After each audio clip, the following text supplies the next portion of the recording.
Everyone knows the story of the Garden of Eden. Perfect paradise, talking snake, and a bad decision that changed the world forever. It's a foundational story of innocence lost, told everywhere from Sunday school classrooms to the halls of the world's greatest art museums. But what if that story is only a fraction of the truth? What if I told you there are some tantalizing theories about where the garden was located, and that its biggest secrets aren't about a forbidden fruit, but about a cosmic conflict and a paradise lost beneath the waves? The common narrative, the one you've heard your whole life, might be incomplete, maybe even intentionally simplified. Stay with me as we peel back the layers on the Garden of Eden. We'll explore everything from its possible real-world location to the hidden symbolic meanings in the ancient texts. Prepare yourself, because what you're about to hear might just change how you see this foundational story forever. Let's begin with the most tantalizing question of all. Was the Garden of Eden a real place? For centuries, many have relegated it to the realm of myth, but the Bible itself gives us what feels like a treasure map. Genesis chapter 2 tells us that a river flowed out of Eden and then split into 4 rivers. 2 of those are household names, the Tigris and the Euphrates. For generations, this led scholars to a leading theory. The Garden of Eden must have been located in ancient Mesopotamia, the cradle of civilization, in what is now modern-day Iraq. Simple enough. Case closed, right? Well, this is where the real mystery begins.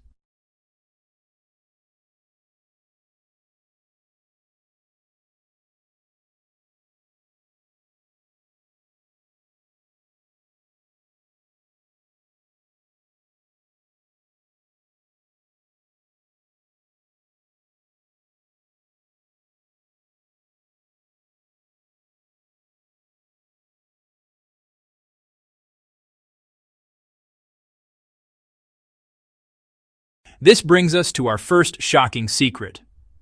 The biblical clues that seem to solve the mystery actually deepen it.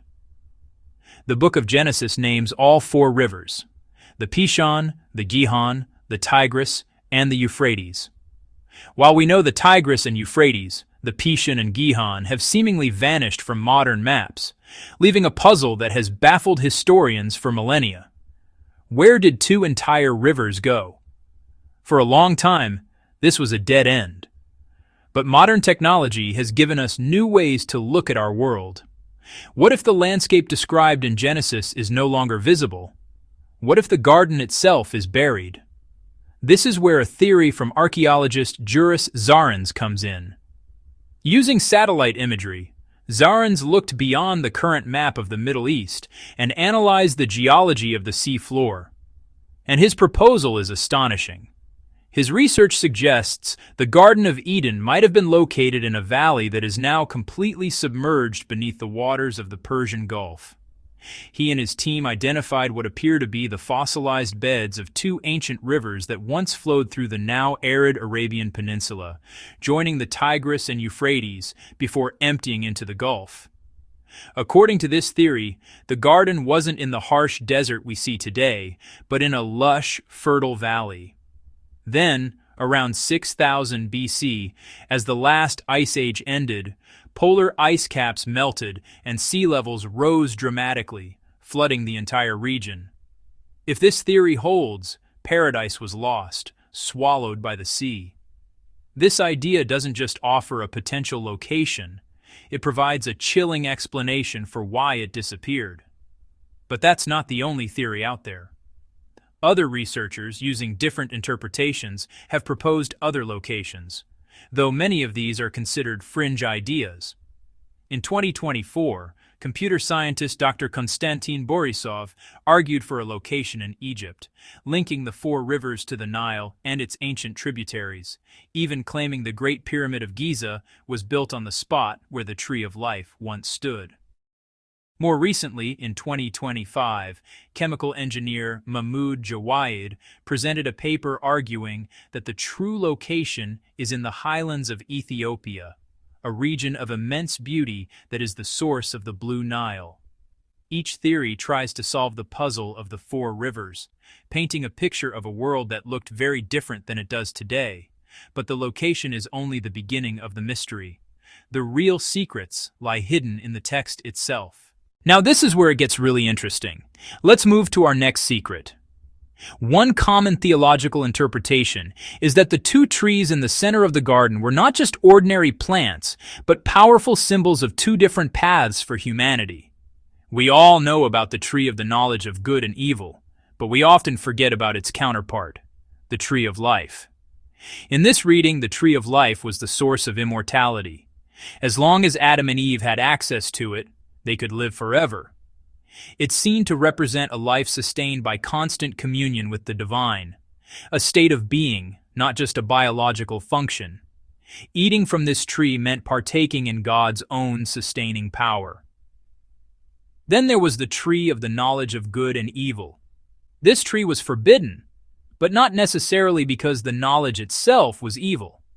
The Hebrew phrase knowledge of good and evil can be interpreted as knowledge of everything.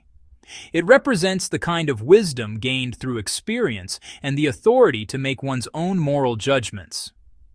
Eating from this tree wasn't just about disobeying a rule. It was about seizing a type of divine authority, deciding right and wrong on human terms apart from God. So, the choice wasn't between a good tree and a bad tree. It was a choice between two ways of living: a life of eternal communion with God, the tree of life, or a life of self-determined authority and mortality, the tree of knowledge. When Adam and Eve ate the forbidden fruit, they gained moral awareness, but forfeited eternal life. As an act of mercy, God then blocked their access to the tree of life, preventing them from being trapped in an eternal state of suffering and separation. Here is perhaps the most shocking secret of all.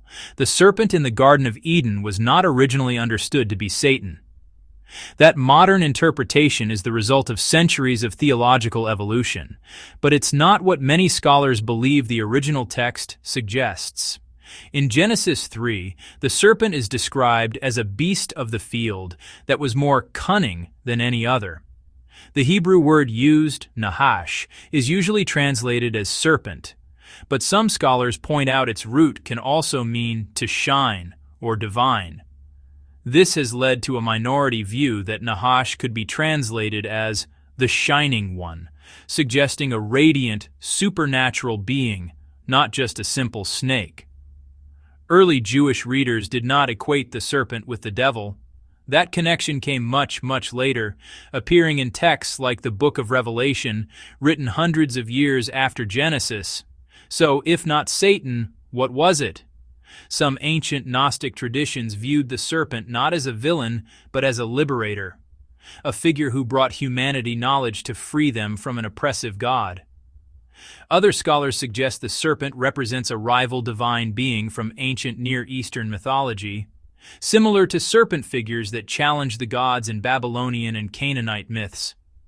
The story, in this view, is less about a talking animal and more about a cosmic struggle between order and chaos, with humanity in the middle. The idea of the serpent as Satan is a powerful theological concept, but by peeling back the layers, we find a much more complex and mysterious figure, a shining one whose identity has been debated for millennia. But that's not the only secret hidden in the text. This leads us to our final one. Many scholars believe the Garden of Eden was never meant to be understood as just a geographical location. It was also a divine sanctuary, a place where heaven and earth met. There is a widely discussed scholarly theory that the language used to describe the Garden of Eden is identical to the language used later in the Bible to describe the tabernacle and the temple.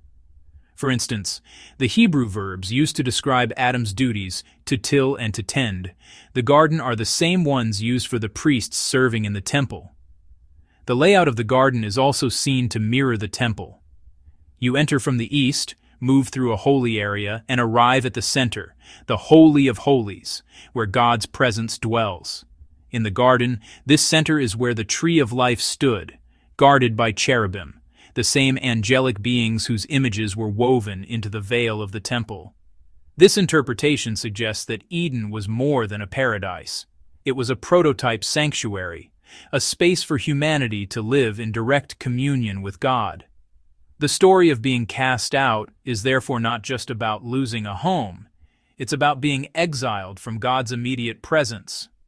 This transforms the story from a simple tale of disobedience into a profound allegory for humanity's spiritual condition, a state of separation from the divine, always seeking a way back to that sacred space.